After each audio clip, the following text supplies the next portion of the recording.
दोस्तों कहते हैं कि कभी कभी दुश्मन को छकाने के लिए एक धुंधला सा खेल खेलना पड़ता है कि उसकी आंखों के सामने कुछ और हो और सच्चाई उसकी पीठ के पीछे हो।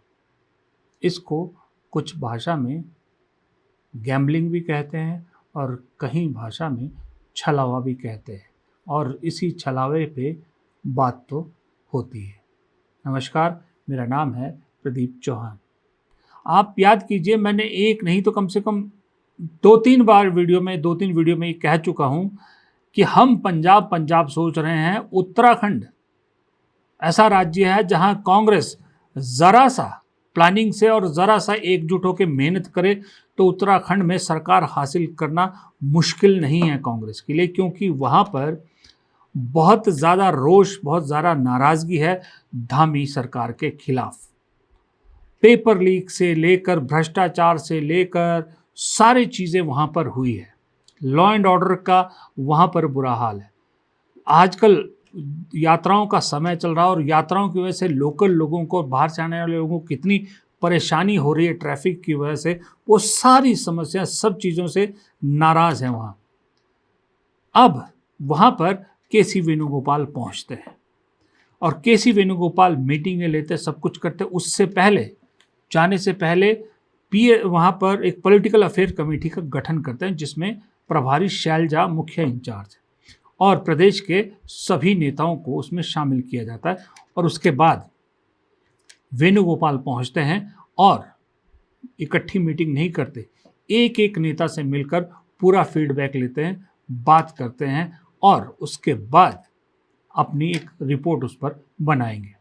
और आज हम उत्तराखंड प्रदेश कांग्रेस कमेटी का डिफरेंट लेवल नेतागण के साथ बातचीत हुई, मुलाकात भी हुई। ऑर्गेनाइजेशनल प्रिपरेशन के लिए, इलेक्शन प्रिपरेशन के लिए हम इधर आ गया, इलेक्शन रिव्यू करने के लिए हम आ गया। 2 दिन का मीटिंग के बाद हम बहुत खुशी से बोलना चाहते हैं, उत्तराखंड पार्टी ऑर्गेनाइजेशन हमारा सभी नेतागण लड़ने के लिए, पूरी ताकत के लिए लड़ने के लिए तैयार है। उत्तराखंड में हमारा नेतागण एक ही साथ लड़ेंगे, एक ही साथ जीतेंगे उत्तराखंड इलेक्शन में। पॉलिटिकल अफेयर्स कमेटी मीटिंग था, हमारा डीसीसी प्रेसिडेंट्स का मीटिंग था, 4 घंटे के लिए डीसीसी प्रेसिडेंट का मीटिंग का कल। पीएससी भी वही तरह गए, एमएलएस, एक्स एमएलएस का मीटिंग, उसके बाद फंडल ऑर्गेनाइजेशन एंड डिपार्टमेंट सेल का मीटिंग, पूरा नेतागण का व्यू उस मीटिंग में हुआ। मेरा एक ही इंप्रेशन है, इधर उत्तराखंड के लोग बहुत खिलाफ है इस गवर्नमेंट के लिए, साथ बहुत एंटी इनकम्बेंसी है इस गवर्नमेंट। 10 साल का बीजेपी रोल लोगों के मन में बहुत निराशा दिया। हमारा लड़ाई बहुत क्लियर है, उत्तराखंड एक बदलना चाहिए। सरकार के बदलने के लिए एक बहुत वातावरण इधर है, उस वातावरण के ऊपर हम काम करना चाहते हैं। उस दिन मैंने आपको तस्वीरें दिखाई थी जब केसी वेणुगोपाल गोवा गए थे। एडिटर्स को कहूँगा लगा दे वो तस्वीरें। चेहरे पर उदासी, मायूसी दिख रही थी वहाँ पर केसी वेणुगोपाल की, क्योंकि जिस उम्मीद से वो गए थे शायद वहाँ नहीं वैसा उन्होंने पाया। लेकिन उत्तराखंड की बैठकों में आप केसी वेणुगोपाल के चेहरे की स्माइल देख सकते हैं और ये स्माइल सारी कहानी बता रही है। और कहानी दरअसल मुझे लगता है सबसे खुशी की केसी वेणुगोपाल के लिए ये है कि जिस उत्तराखंड में उन्हें ये डर था, उन्हें क्या, हम सबको डर था, कांग्रेस को भी डर था कि सबसे ज़्यादा गुटबाजी वहाँ होगी, सिर फुटबल वहाँ होगा, उस उत्तराखंड में कांग्रेस एकजुट दिख रही है, वहाँ कोई गुटबाजी नहीं दिख रही है।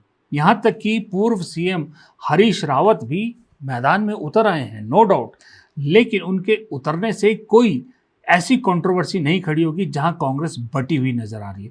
मुझे जिन 5 राज्यों में चुनाव हो रहे हैं वहाँ पर सबसे ज़्यादा एकजुट अगर कहीं दिख रही है, उत्तराखंड में कांग्रेस दिख रही है।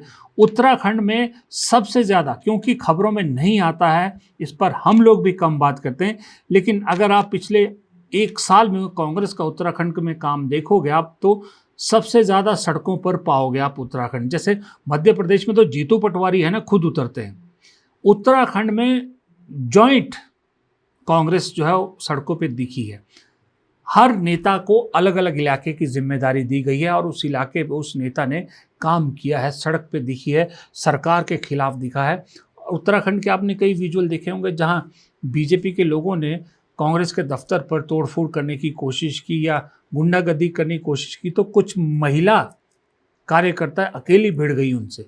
ये जोश वहाँ पर कांग्रेस में उत्तराखंड में, इसलिए गोल्डन चांस है, सही में मैं कह रहा हूँ गोल्डन चांस है उत्तराखंड में कांग्रेस के पास। बस ये जो एकजुटता अभी केसी वेणुगोपाल के समय दिखाई है और जो अभी तक एकजुटता बनी हुई है, ये एकजुटता बनी रहे और मेहनत जिस अंदाज से चला रहा उसमें बस 10% का इंक्रीज और कर दें तो लोग, वहाँ के उत्तराखंड के लोग, उत्तराखंड के जानकार, उत्तराखंड के पत्रकार कह रहे हैं कि बीजेपी की सरकार यहाँ पलट सकती है, क्योंकि लोग अब दुखी हो गए हैं बीजेपी के शासन से। उन्हें कांग्रेस का शासन याद आ रहा है और उन्हें ये भी उम्मीद है अब कांग्रेस कोई नया चेहरा वहाँ देगी। तो ये खेल आप पंजाब खेलते रहो, पीठ पीछे ये खेल हो रहा। दूसरा एक जो और सुनहरा मौका कांग्रेस के पास है नॉर्थ ईस्ट में अपनी एंट्री का, वो है मणिपुर। मणिपुर में भी चुनाव है। मणिपुर में क्या हालात हैं ये किसी से नहीं छुपे हैं। मणिपुर में मौजूदा बीजेपी शासन के खिलाफ कितनी नाराजगी है ये भी किसी से नहीं छुपी है। कांग्रेस वहाँ पर, क्योंकि अभी चुनाव होने हैं, अभी तक तो वहाँ चुनाव टालने की ऐसा कुछ घोषणा नहीं हुई, उस एंगल से कांग्रेस ने पूरी तैयारी कर ली है। वहाँ पर अपनी डिस्ट्रिक्ट कमेटी, स्टेट कमेटी सब कुछ बना लिया, संगठन को मैदान में उतार दिया है, क्योंकि कांग्रेस को मालूम है कि अगर चुनाव हुए तो वहाँ पर भी कांग्रेस के पास सुनहरी मौका है सरकार बनाने का, सुनहरी मौका है सरकार बनाने का। मणिपुर और उत्तराखंड, सबका ध्यान पंजाब पर है, पीछे से काम उत्तराखंड और मणिपुर में हो रहा है। और मज़े की बात देखिए, राहुल गांधी का वो जो छात्रों की गूंज प्रोग्राम वाला है, अब उसका भी जो नया शेड्यूल आया है, पिछला क्यों कैंसिल हुआ, जो आज होना था और पटना में होना था, वो मैं सुबह के वीडियो में बताऊंगा। लेकिन अब जो नया शेड्यूल आया तो राहुल गांधी भी छात्रों के बीच देहरादून में पहुंचेंगे, यानी कि battle field, election field Dehradun को बनाया है वहाँ पर, क्योंकि पेपर लीक के मामले वहाँ भी बहुत ज़्यादा होते हैं, चाहे वो कॉम्पिटिटिव एग्ज़ाम हो या फिर दूसरे एग्ज़ाम्स। अब रही बात पंजाब की, क्योंकि मैंने कहा था आपको एक दिन, आप बहुत से लोगों ने आप उससे एग्री भी किए थे कि 5 राज्यों में से 4 जगह कांग्रेस के पास मौका है सरकार बनाने का। गोवा भी है जिसमें अगर चीज़ें सही बैठती हैं तो, पंजाब, उत्तराखंड और मणिपुर। उत्तराखंड, मणिपुर, गोवा की हम बात कर चुके हैं। अब आई पंजाब में। पंजाब में कोई दो राय नहीं है कि सेटबैक लगा है। जो एडवांटेज में थी कांग्रेस वो अब पिछड़ती दिख रही है पंजाब में। लेकिन साथ में एक चीज़ बहुत क्लियर पंजाब में है कि जो राहुल गांधी संदेश देना चाहते थे वो भी दे दिया उन्होंने। और जिस राहुल गांधी के रुख की हम बात करें ना, वो अब नहीं, वो 3 महीने पहले, 4 महीने पहले भी उन्होंने ये कह दिया था। काम टीम वर्क से होता है, काम टीम वर्क से होता है। एक प्लेयर गेम नहीं जीत सकता है। हमारे पास पूरी टीम बैठी है और मैं आपको मैसेज देना चाहता हूं सबको, खारगे जी के साइड से, मेरे साइड से, भैया टीम प्लेयर बनो, नहीं तो हम तुम्हें रिजर्व में बैठा देंगे। चाहे आप कितने भी बड़े हो, मैं बता रहा हूं, चाहे आप कितने भी बड़े हो, पार्टी से बड़ा कोई नहीं है। आप टीम प्लेयर बनो,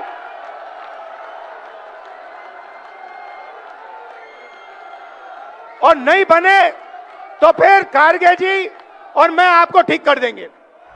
राहुल गांधी इस बात पर आज भी कायम है।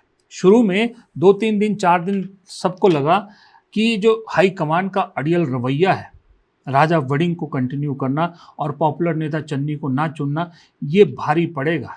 लेकिन जैसे जैसे वक्त बीत रहा है वैसे वैसे चाहे पत्रकार हों, यहाँ तक कि गोदी मीडिया के पत्रकार भी, चाहे राजनीतिक जानकार हों, सब कह रहे हैं कि कांग्रेस हाईकमान ने जो अपने फैसले को ना बदलने का फैसला लिया है ना, ये बहुत सही काम किया और आने वाले वक्त में बहुत फ़ायदा करेगा। क्योंकि कांग्रेस बदनाम थी कि किसी के दबाव में आकर भी फैसले बदल दिए जाया करते हैं।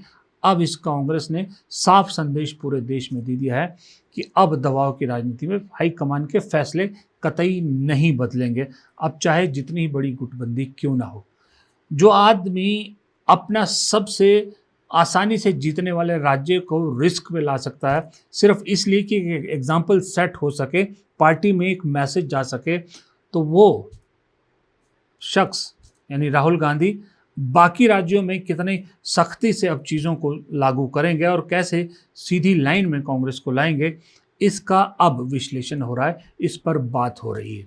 लेकिन राहुल गांधी 12 तारीख को कहा जा रहा है 12 जुलाई को भारत वापस लौटेंगे, तो सबसे पहले राहुल गांधी ज़रा पंजाब का ही हिसाब किताब लेना चाहते हैं। उन्होंने क्लियर मैसेज दे दिया कि 12 तारीख के बाद अगर जो भी मुझसे मिलना चाहते हैं उनको अपॉइंटमेंट दी जाएगी। उनमें से कुछ लोगों को भूपेश बघेल से पूरी रिपोर्ट लेंगे, केसी वेणुगोपाल से तो खैर रिपोर्ट जाहिर ही होगी, भूपेश बघेल इन 5-6 दिनों में जब से पंजाब में है इस पर पूरी रिपोर्ट ली जाएगी। और साथ में हो सकता है राहुल गांधी ये जो चन्नी, राजा वड़िंग और एक आध जो और सीनियर नेता है इनसे मुलाकात भी करेंगे, फीडबैक भी लेंगे और साथ में अपना कड़ा संदेश भी ज़रूर लेंगे और हिसाब किताब भी लिया जाएगा कि ये सब जो आप लोगों ने किया है इसका खामियाजा कौन भुगतेगा। क्योंकि पंजाब में कांग्रेस ने फैसला ना बदलने का फैसला लेकर एक चीज़ और क्लियर कर दी, ये सिर्फ बनाए या गुटबाजी नाराज़गी तक सीमित नहीं है बात, अब चुनाव के बाद जवाबदेही भी होगी। अगर कांग्रेस को नुकसान होता है तो ऐसा नहीं है कि चीज़ें चुपचाप निकल जाएगी, ये चन्नी, रंधावा, वड़िंग इन सब को जवाब देना पड़ेगा। और शायद इसी कड़े संदेश का वो है असर है कि राजा वड़िंग जिस दिन से ये सब कंट्रोवर्सी हुई है एक भी स्टेटमेंट ऐसी नहीं दी है जहां उनका अहंकार झलकता हो, बल्कि बड़े मैच्योर स्टेटमेंट उन्होंने दी है। कहा मैं मुख्यमंत्री की रेस में नहीं हूँ, फिर कहा चन्नी मेरे नेता हैं, चन्नी मेरे सीनियर है, जो कहेंगे वैसा होगा, फिर कहा मैं पार्टी को एकजुट रखने के लिए जूते भी सिर पे रखने के लिए तैयार हूँ। और सबसे बड़ी बात, चाहे वो नाराज़ गुट हो, चाहे वो राजा वड़िंग हो, चाहे वो प्रताप सिंह बाजवा हो, सब ने एक सुर में एक लाइन में एक चीज़ सब ने कही है कि हमारा नेता राहुल गांधी है और राहुल गांधी जो कहेगा वही होगा। इसी एक लाइन में दरअसल सारी कहानी छुपी हुई है। फिलहाल इस वीडियो में इतना ही। वीडियो पसंद आए तो लाइक कीजिएगा, शेयर कीजिएगा, चैनल को सब्सक्राइब करना मत भूलिएगा। आपसे गुजारिश है चैनल को सब्सक्राइब ज़रूर कीजिएगा अगर आपने अब तक सब्सक्राइब नहीं किया है। और कमेंट बॉक्स में जो आपकी राय होती है वो हमेशा सिर माथे पे होती है। नमस्कार।